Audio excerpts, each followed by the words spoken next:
Now, I would like to add a new intent where I would like to ask the time, the current time to the chatbot, and the chatbot should be able to return the current time. So let's go ahead and do that. So I'll add a new intent.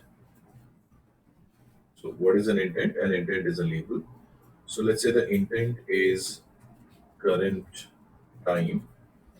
And what could be the possible examples? Maybe I can ask for what is the time? Can you tell me time?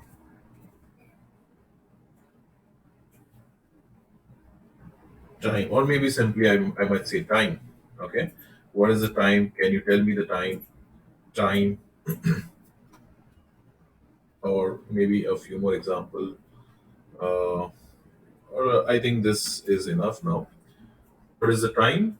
Can you tell me the time, or just time? Okay. So all these examples will have a label called current time. Now, make sure you save this particular file, and please do not forget you have to copy this intent and you have to register this in your domain.yml file. Okay, you have to register this in your domain.yml file. Now, you have to add a response, but this is where the problem occurs. Okay, or whether you can say where the issue arises. That is, all the response that you're returning, these are static response. Okay, all these are static response, but time cannot be static. It is a dynamic response, isn't it? It's a dynamic response. All right, that means I have to return whatever the current system time is. So if it is 4:30, I have to return 4:30. If it is 1 o'clock, I have to return 1 o'clock. Okay, but I cannot put a fixed time over here.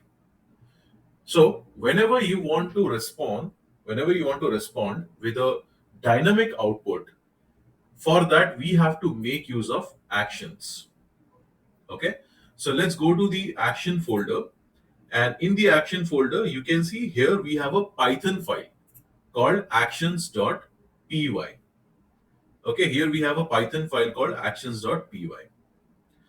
Now if you see, we have some comment on top, and from this line onwards you can see there's a Python code. Okay, from this line onwards till the end we have a Python code. Now let me uncomment this part. Okay, you have to uncomment this part from where the Python code starts.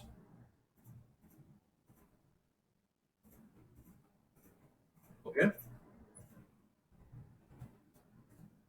you have to uncomment this part from where the Python code starts. So we have a set of imports, and after the import we have an action here. We have a class here. Sorry, class name is action hello world. And then inside the class, there are two functions. One is the name function, and the other one is the run function. Okay. But anyways, we will make some changes over here. Okay, and we will actually write a Python code to get the current time and return that particular time to the user. Okay. And on top of the Python code, you can see there are some comments over here.